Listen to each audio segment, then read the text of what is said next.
beauty pageant, we'd win. That's for sure, because they are three great-looking prospects. I mean, Frank Ladson is 6'5", can run like the wind. I mean, he's as fast as the guys we've had come through. Great ball skills. You know, I got a chance to see all these guys, those two in particular, in camp.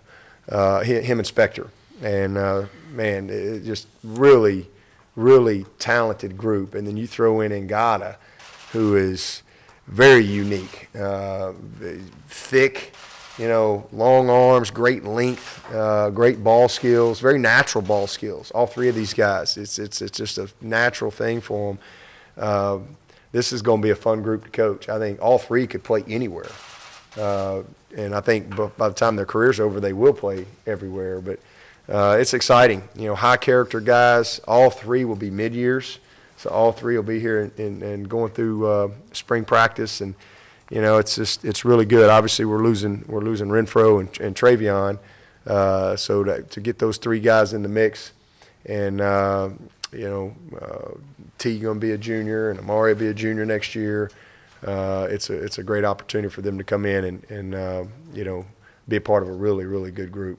Everybody pays attention to the number of stars by a guy's name. Is there one that maybe isn't quite as highly regarded on some of those websites that you think has a chance to be a really good player? Well, I mean, you know, I don't know all their stars in my head, so I really can't.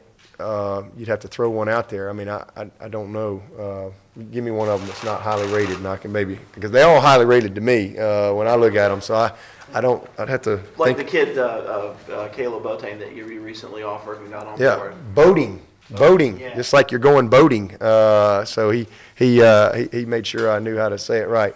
And he's a kid. I think he's a good example of that. That's a really good example. I don't know what he was rated. I just know he was a guy that we had been on early. He came to campus, but we did not have a big need in the OL this year. We only had two seniors. So next year's class will be a big class for us. But we wanted to go out and sign 2 or 3 guys, but we weren't trying to sign, you know, a big number. And so as a result of that, we just didn't offer many people. Because again, I want our offer to mean something. I don't want to offer somebody and not be able to take their commitment. And so, as some of y'all who follow us, we're really slow to offer a lot of these guys. But he was a guy that we really liked. It's just we had a couple of guys that we were kind of going to wait and see what they were going to do. And so, you know, but instead of playing games and all that, so we just tell everybody the truth. But he's a very talented player. And we're really fortunate that you know, he was still there and receptive. You know, sometimes these guys get their feelings hurt and stuff because maybe you didn't offer them right out of the gate. But we articulate all that up front. I mean, again, we don't throw 20 offers out there to when you got a couple spots and then guys want to commit and then you tell them, well, I'm sorry, we're going to wait on this guy. It's a non-committable offer. I don't know what non-committable offer means. You know, so. You either make them an offer or you don't. Now, if you fill up, you fill up. But so he was one of those guys, and Brent did a great job of kind of hanging in there. And you know, we had a young man that we really hoped we were going to get, and he chose to go elsewhere. And so that kind of put us back because we were really just kind of holding steady. And sometimes that's the way it goes. So you know, this kid was so thankful that we called and said, "Hey, you still interested in Clemson?" And so I'm excited about Caleb coming in here, and you watch his tape. I mean, he's nasty, he's physical, he's athletic. I mean, he's running downfield, jumping over piles, changing direction, chasing little guys. And when you're a 300-pounder and you can do that, that tells you a lot about the type of athleticism that you're getting. But the other thing about him is he really wanted to be here, and he didn't have his feelings hurt, you know. And I think Falcinelli had, I don't know, he probably had 30 offers. He had offers all over the place, but he's got Coach Swinney telling him, hey, look, I don't have a scholarship for you right now. You know, if you sign, you have to come knowing you're going to be a gray shirt. Now, if it works out, then you'll come on in, but I can't guarantee you that, and I'm not going to lie to you. So I wouldn't want you to come not knowing that. And but Fauci wanted to be here. He sat right there in front of his mom and dad and said, this is where I want to be. And if I got to wait till January, I'll wait till January. Well, I love guys like that are passionate about where they want to go, and 9 times out of 10 they turn out to be really good players. And I think that's the situation with Caleb Bodie. I think he'll be a heck of a player. He's excited. He's going to be a mid-year. So he's got a chance to get right here in January and get going. Same thing with Hunter Rayburn. I don't know if he was a highly rated guy or not, but we love Hunter Rayburn. Man, this kid is an athlete. He's a basketball player, baseball. You ought to see him play baseball. Baseball player, football player. He can play probably all 5 positions, but really wants to be a center. And when you look at his body type and his athleticism, you think of a Dalton Freeman type of a guy, even Fauci. I mean, he's a big, athletic guy that's got a chance to play center and guard, but a true legit guy that can get in there and get it done at center. So I think we hit it out of the park. We met our needs. Next year's going to be a huge class for us in that OL, and we're off to a great start in that class, and we'll add a couple more before it's over with.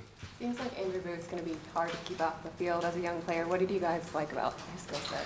I mean, there's nothing not to like. I mean, first of all, he's a great kid. We hit it off in the recruiting process early on. Awesome family, very close family, and but I mean, he can do. I mean, he's guys like him are hard to find. I mean, he's a ready-made guy, coming out of high school. Kind of like A.J. Terrell. He's just one of those guys that's got the length, got the physicality. He's got the wheels. He's got a good football mind and demeanor and savviness. He's played on both sides of the ball. I mean, he can do it all, man. He is a really, really talented football player, and a guy that's definitely a little ahead of his time as far as where most guys are as a high school kid. I mean, he's an elite prospect for sure, and if he'll put the work in, I don't have any doubt that'll translate well here in college. Can you expand a little bit on the reasoning of not doing any more official visits in the spring? Yeah, we've never done any, so it's not about doing any more. We've never done one. Well, that was just a for me, again, where we are as a program is I just want guys that, I mean, it's easy to get on a plane and fly. You may not have any interest in Clemson whatsoever. But if Clemson calls and they want to pay for you to come and feed you and put you in a hotel, well, who don't want to go do that? Sign me up. Let's go, man, and get a weekend. Let's go. Well, that to me is good. But number one, I don't like offering a bunch. I'm always trying to slow it down, and I don't like offering a bunch of kids that I don't know a whole lot about. I want to know. I want to know who they are, and again, I want to be prepared to accept a guy's commitment. I mean, I had a great prospect in here the other day. That's exactly what I told him. I was like, man, if I offer you right now and you commit to me, I mean, I don't even know you. I just met you. I mean, we know nothing about each other, and I'd like to. I mean, can you play like 2 years of varsity football? Maybe drive a car. Let's talk a little bit. I mean, I don't think that's too much. And that's where recruiting has gone. And I'm trying to always, pump that brakes. There's no 9th or 10th grader that gets an offer from Clemson unless it comes from me. So if you ever read about that, that's not accurate. It can only come from me. And we've had plenty of those guys, but they're guys that I know. I knew them. They've been in our camp. I told Trevor as a 9th grader, I cannot offer you a scholarship. I just told him in my office right over there. I said, I know you're probably never going to come back here again, and I know you got 50 offers, but I don't know you. I just met you. I'm sure you'll be a guy. But now after I watched him his sophomore year and he came, I'm like, you know what? I like him. Let's go on him. Let's offer that guy. But that came from me, I mean, I don't want to just see I mean, who does that? But that's what happens in recruiting. Here comes this beautiful lady walking across. Hey, will you marry me? Well, if she says yes, well, she might look good, but you might hate each other. You know what I'm saying? Who does that? But that's what happens in this recruiting process. You just throw a million offers out there, and I don't like that. I want to know who we're going to be a part of. I mean, we don't sign JUCO players. We don't sign grad transfers to come in here and be one-offs. We don't do that. So we better be right with who comes in the door. And then in our program, it's till graduation do you part. So my point is it's easy to do that. I want guys that are sincerely interested in coming to Clemson. I don't need any practice recruiting. And I don't like wasting time. You know, I want to be transparent, and I want prospects to be transparent. And I want them, if they're really interested in Clemson, then they're gonna come here unofficially on their own. And so my message to the staff is if they won't come unofficially, they're not going to come for 4 years. So, you know, that's – now, again, you might have a situation late in late December, late January, like a situation that happened to us our first year in 2015.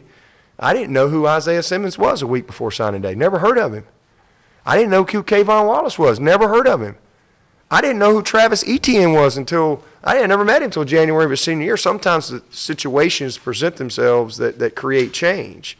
You know, we had 4 DBs leave after that that first national championship year that I was counting on coming. I didn't know they were leaving. And I'm not going to give their spots away until I know that they're not coming. I'm counting on them. They got their spot. Well, they say, hey, I'm leaving. So now we got like 3 weeks to go recruit DBs. And so, you know, I mean, that's just – we got pretty good guys. Isaiah turned out to be pretty good. Call him up. Hey, you got a visit left? I'd like to get to know you. Like your tape, but let's see if it's a fit. You know, so he obviously didn't come unofficially. He came on the official, but this is a week before signing day. So it's a little different. But early in the process, you know, I want guys to really be invested and want to come see Clemson, be interested enough.